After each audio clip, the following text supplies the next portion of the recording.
ঢাকা বিশ্ববিদ্যালয়ের শিক্ষার্থী শাহরিয়ার আলম শাম্য হত্যার সুষ্ঠু বিচার চায় ঢাকা বিশ্ববিদ্যালয় পরিবার।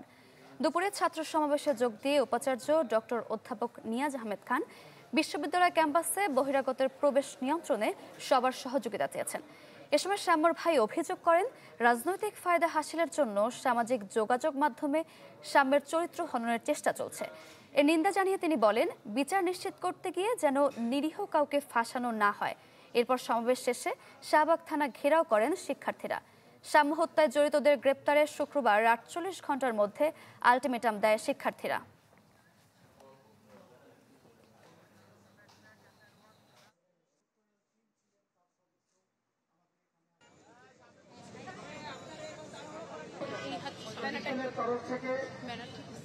আমরা চাই যে এই বিষয়টি রাজনৈতিক দলাদলির মুখে উঠে সবাইকে সাথে নিয়ে এই কর্মসূচ হত্যাকাণ্ডের বিচার দ্রুততম সময়ে করতে এবং এই ব্যাপারে আমাদের তরফ থেকে যা করণীয় আমরা করব।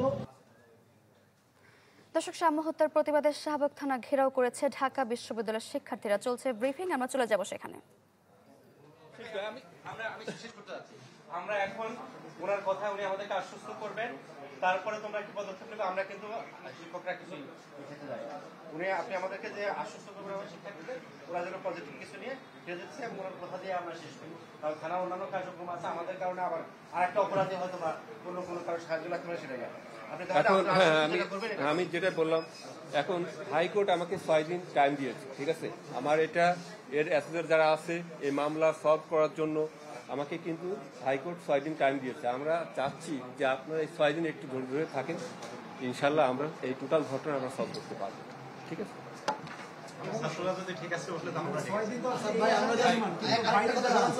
আজকে 5ম দিন চলছে, তারপরে 6 দিন, 11 দিন পরে গিয়ে আমার একটা বন্ধু হত্যা হওয়ার। আরে ভাই, যে মেন যে কালপিট গুলো আমি বুঝিয়ে তো বললাম, আপনাদের 67 বারবার কথা বলছেন। আমি কিন্তু এই 24 ঘন্টা 48 ঘন্টা আগে, মানে 2 দিন আগে বলছি যে সেটা কিন্তু আমরা অ্যারেস্ট করেছি, ঠিক আছে।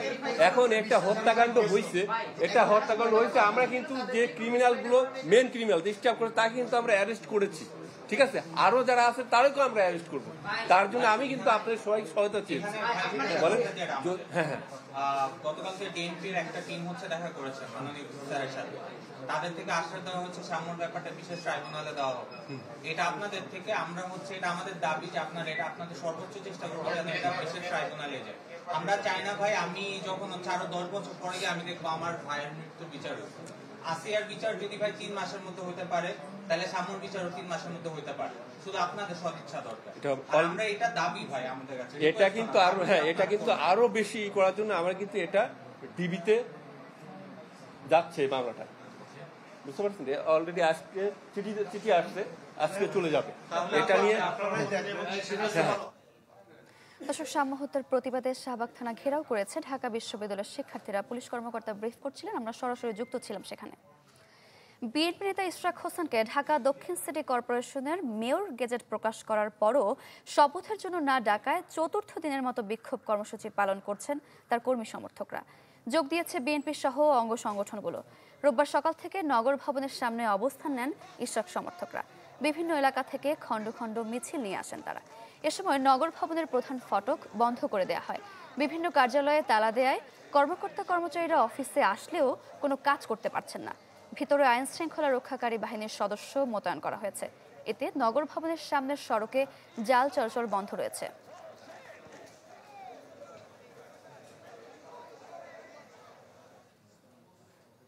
দর্শক, সেখানকার পরিস্থিতি নিয়ে আরো জানবো, যুক্ত হচ্ছেন সহকর্মী ফয়সাল হোসেন। ফয়সাল,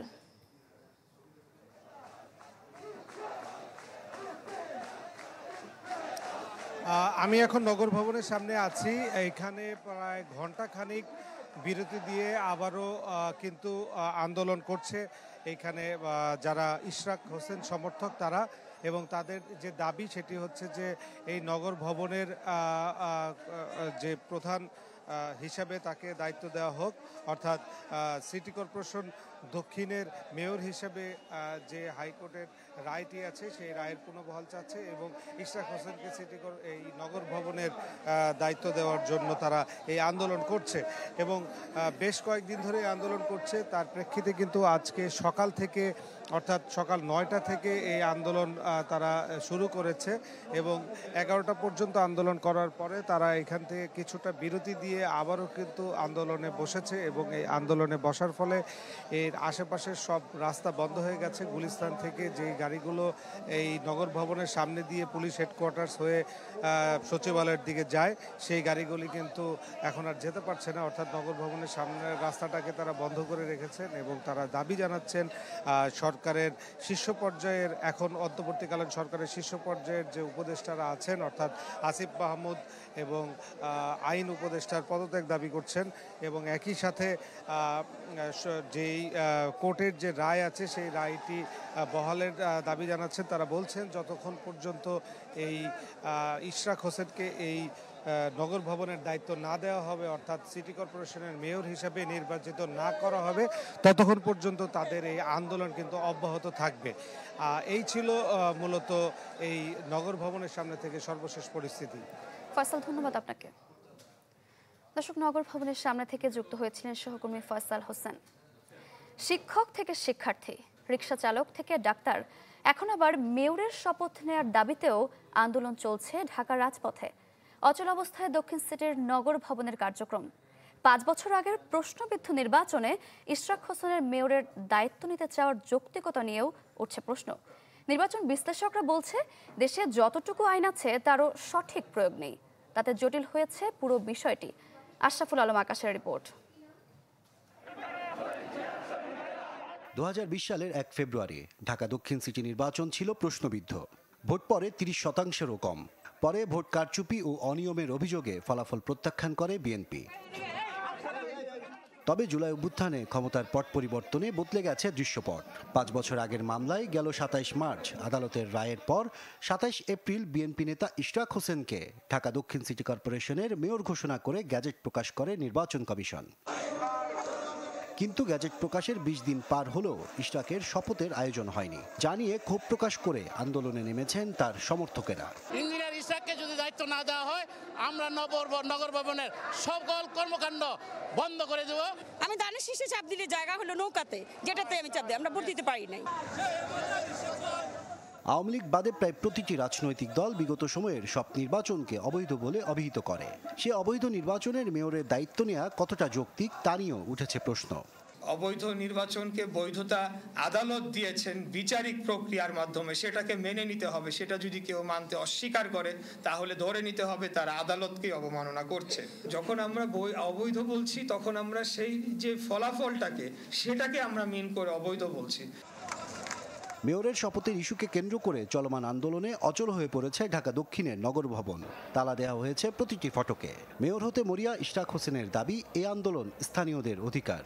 এই আন্দোলনটি লাগাতার চলবে যতক্ষণ না পর্যন্ত দাবি মেনে নেওয়া না হচ্ছে। সবখানে যদি আন্দোলন হয়, তারা যদি আন্দোলন করে, আমি তাদেরকে কিভাবে তাদের মৌলিক অধিকার থেকে বঞ্চিত করার নির্দেশনা দিতে পারি। এদিকে নির্বাচন আইনের বিধিমালা মতে মামলার আবেদনের 6 মাসের মধ্যে এবং আপিল পরবর্তী 4 মাসের মধ্যে আপিল নিষ্পত্তি করার বিধান রয়েছে। নির্বাচন বিশেষজ্ঞরা বলছেন দেশে যতটুকু আইন আছে তারও সঠিক প্রয়োগ না থাকায় পুরো বিষয়টি জটিল হয়ে গেছে। এটা আসলে আমাদের আইনের দুর্বলতা। পৃথিবীর অনেক দেশেই নির্বাচনের 3 দিন, 7 দিন, 1 মাস, বড়জোর 3 মাস পরে এ ধরনের জাজমেন্ট হয়। এবং ইশরাক সাহেবকে যে শপথ নেওয়ার জন্য ডাকা হয় নাই তার কোনো ব্যাখ্যাও কিন্তু আমরা জানি না। সরকারের পক্ষ থেকে কোনো ব্যাখ্যা দেওয়া হয় নাই। মেয়র ঘোষণা করে ট্রাইব্যুনালের রায় স্থগিত চেয়ে হাইকোর্টে করা রিট শুনানির আগে কোনো সিদ্ধান্তে আসা যাবে না বলেও মন্তব্য করেন এই নির্বাচন বিশেষজ্ঞ। এখন বলটা সম্পূর্ণ আদালতের করে। আশরাফুল আলম আকাশ, চ্যানেল 24, ঢাকা। দর্শক, রাজধানীর বনানীতে সাংবাদিকদের সাথে মতবিনিময় করছেন বিএনপির স্থায়ী কমিটির সদস্য আমির খসরু মাহমুদ চৌধুরী। সরাসরি চলে যাচ্ছে সেখানে। সব ইম্পোর্টেড আমদানি, এদের সাথে বাংলাদেশের জনগণের কি সম্পর্ক আছে? যারা বাংলাদেশের জনগণের জন্য লড়েছে, বাংলাদেশের জনগণের জন্য ত্যাগ স্বীকার করেছে, বাংলাদেশের জনগণই যাদের রাজনীতি, তারা দায়িত্ব পাবে না, অথচ দেখা যাচ্ছে বিভিন্ন ধরনের লোক প্রতিনিয়ত দায়িত্ব নেওয়া হচ্ছে। মানে এরা কারা? হঠাৎ করে এসে বাংলাদেশের দায়িত্ব নিচ্ছে। এরা কি বাংলাদেশের আগামীর বাংলাদেশের সব সিদ্ধান্ত তাদের হাতে কে তুলে দিয়েছে? কে বলেছে তারা বাংলাদেশের আগামী দিনের দায়িত্ব, বাংলাদেশ কোথায় যাবে? এটা বাংলাদেশের জনগণের সিদ্ধান্ত। এই সিদ্ধান্ত হবে গণতান্ত্রিক প্রক্রিয়ার মাধ্যমে। এবং সংস্কার প্রস্তাব যতগুলো আছে, এটা গণতান্ত্রিকভাবেই সিদ্ধান্তগুলো আসতে হবে। কারো ব্যক্তিগত এজেন্ডা বাস্তবায়নের জন্য তো আমরা সংস্কার দেখতে চাচ্ছি না। এটা গণতান্ত্রিক প্রক্রিয়ার মাধ্যমে জনগণ যেভাবে চায় সেভাবেই সংস্কার হবে, সেভাবে বাংলাদেশের আগামীর বাংলাদেশ চলবে। কোনো ব্যক্তি কিংবা কোনো গোষ্ঠীর এই মালিকানা বাংলাদেশের মানুষ তো দেয় নাই। বাংলাদেশের মানুষ তার মালিকানা ফিরে চায়, তার নির্বাচিত সরকার চায়, নির্বাচিত সংসদ চায়। কার্যক্রম নিষিদ্ধ করা হয়েছে এবং এর মধ্যেও বিএনপি নতুন সদস্য নিচ্ছে। গতকাল আপনার একটি বক্তব্য অনেক জায়গায় অনেকভাবে এসেছে, আসলে সেটা যদি ব্যাখ্যা দিতেন, বিএনপি থেকে আওয়ামী লীগের লোকজন জয়েন করতে পারবে কিনা? না, এখানে আওয়ামী লীগ বিএনপির ব্যাপার না। আমরা সদস্য সংগ্রহ করতে যাচ্ছি, আমরা পরিষ্কারভাবে বলেছি সে কোন দলের, এটা আমার বিবেচনা। আমার কথা হচ্ছে তার বিরুদ্ধে সে কি বিগত দিনে কোনো বিগত সরকারের যে কার্যক্রমগুলো করেছে, যে নির্যাতন জুলুম করেছে, যে লুটপাট করেছে, স্থানীয়ভাবে জনগণের উপর নিপীড়ন নির্যাতন করেছে, এবং অথবা স্থানীয়ভাবে সে কোনো দুর্নীতিবাজ হিসেবে, দখলদার হিসেবে সবগুলো বলা হয়েছে। তার দর্শক, রাজধানীর বনানীতে সাংবাদিকদের সাথে মতবিনিময় করছে বিএনপির স্থায়ী কমিটির সদস্য আমির খসরু মাহমুদ চৌধুরী। আমরা সরাসরি যুক্ত ছিলাম সেখানে। এবার ক্ষমতাচ্যুত প্রধানমন্ত্রী শেখ হাসিনার বিরুদ্ধে অবৈধ সম্পদের অনুসন্ধান শুরু করেছে দুদক। সংস্থাটির উপপরিচালক মাসুদুর রহমানকে এই অনুসন্ধানের দায়িত্ব দেওয়া হয়েছে। অনুসন্ধানকারী দল সম্পদ বিবরণীর নোটিশ জারি সহ শেখ হাসিনার স্থাবর অস্থাবর সম্পদের হিসাব খতিয়ে দেখবে। একই সাথে তার আয়কর নথির সাথে বাস্তবে তার সম্পদের হিসাব মেলাবে। এর আগে প্লট জালিয়াতি, বিদেশে অর্থ পাচার, প্রকল্পের অর্থ লুটপাটের একাধিক অনুসন্ধান শুরু করে দুদক। ইতোমধ্যে পূর্বাচলে প্লট জালিয়াতির মামলায় চার্জশিট দাখিল করলে আদালত শেখ হাসিনার বিরুদ্ধে গ্রেফতারি পরোয়ানা জারি করে।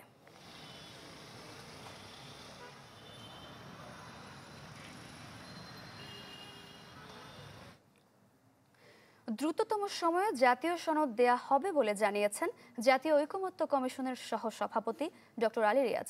জাতীয় সংসদের এলডি হলে বাংলাদেশ জামায়াতে ইসলামীর সাথে আলোচনা শুরুতে তিনি একথা বলেন।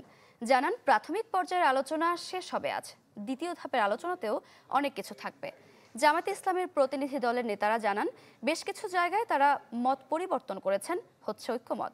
এ সময় ইসির ভূমিকা প্রশ্নবিদ্ধ মন্তব্য করে সরকারকে খেয়াল রাখার অনুরোধ জানানো হয়। লেভেল প্লেইং ফিল্ডের জন্য সরকারকে নিরপেক্ষ হওয়ার তাগিদ দেন তারা। আমরা একটি জাতীয় সনদের দিকে অগ্রসর হতে চাই।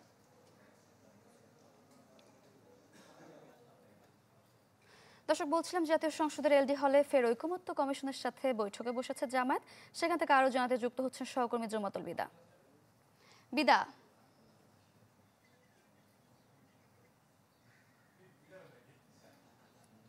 সারিকা, সকাল ঠিক নির্দিষ্ট সময় 10:30টার দিকে এই আলোচনা শুরু হয়েছে। এই সংলাপের এখন পর্যন্ত আসলে মধ্যবিরতি হয়নি। আলোচনা যতটুকু আমরা জানতে পেরেছি, এখন এই মুহূর্তে দুর্নীতি দমন কমিশনের যে সংস্কার বিষয়ক প্রস্তাবনাগুলো ছিল সেগুলো নিয়ে আলোচনা করছে জামায়াতে ইসলাম এবং ঐকমত্য কমিশনের সদস্যরা। এবং সকালে সূচনা বক্তব্য তারা দিয়েছিলেন। উভয় পক্ষের সূচনা বক্তব্যেই কিন্তু ঐকমত্যে পৌঁছাবার একটি তাগিদ আমরা দেখতে পেয়েছি। একই সাথে ঐকমত্য কমিশনের পক্ষ থেকে যে আহ্বানটুকু জানানো হয়েছে যে এই যে ঐকমত এবং জাতীয় সনদ, এটি কেবল যে ঐকমত্য কমিশনের দায়িত্ব তা নয়, এটি সব রাজনৈতিক, সামাজিক, আর্থসামাজিক সংগঠনগুলো রয়েছে এদেরও দায়িত্ব বলে তারা উল্লেখ করেছেন। এবং যত দ্রুত সম্ভব এটি দেওয়ার জন্য সবাইকে ঐকমত্যে পৌঁছানোর আহ্বানটুকুও কিন্তু জানানো হয়েছে।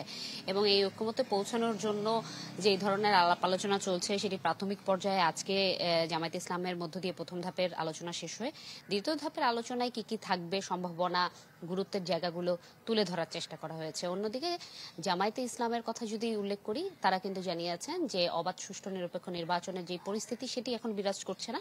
তবে তারা আশাবাদ ব্যক্ত করেছেন যে যে অন্তর্বর্তী সরকার রয়েছে তারা যাতে এই দায়িত্বটুকু নেয় এবং যে নির্বাচন কমিশন রয়েছে সেই নির্বাচন কমিশনের উপরে তাদের অনাস্থা প্রশ্নবিদ্ধ অবস্থানটুকু তারা তুলে ধরেছেন এবং সেই দায়িত্বটুকু বুঝে নিয়ে যাতে নির্বাচন কমিশনের এই বিষয়গুলো বুঝে নেওয়া হয় অন্তর্বর্তী সরকারকে সেই আহ্বানটুকু জানানো হয়েছে। এখন পর্যন্ত আলোচনায় এতটুকুই আমরা জানতে পেরেছি। এই ছিল সারিকা আমার কাছে এখান থেকে সর্বশেষ। বিদা, ধন্যবাদ আপনাকে। দর্শক, জাতীয় সংসদের এলডি হলে ঐকমত্য কমিশনের সাথে জামাতের বৈঠক চলছে, আমরা সরাসরি যুক্ত ছিলাম সেখানে। এমনটা কি সম্ভব যে একটা প্রযুক্তি যেটা খরচ কমায়, ফলন বাড়ায়, আবার পরিবেশও বাঁচায়? আন্তর্জাতিক ধান গবেষণা ইনস্টিটিউট ইডি উদ্ভাবিত ধাপে ধাপে ভেজানো ও শুকানো বা এডব্লিউডি পদ্ধতি ঠিক এই কাজটিই করছে। দেশের কৃষকরা বলছেন এতে সেচের পানি লাগছে কম, কমেছে উৎপাদন খরচ, বেড়েছে ধানের ফলন। আর বিজ্ঞানীরা নিশ্চিত করছেন কমছে গ্রিন হাউস গ্যাস নির্গমনও। মমিনুল হকের ক্যামেরায় ফয়জল সিদ্দিকের প্রতিবেদন। গ্রামীণ অর্থনীতির প্রাণভোমরা চাল বিশ্বের প্রায় অর্ধেক মানুষের প্রধান খাদ্য।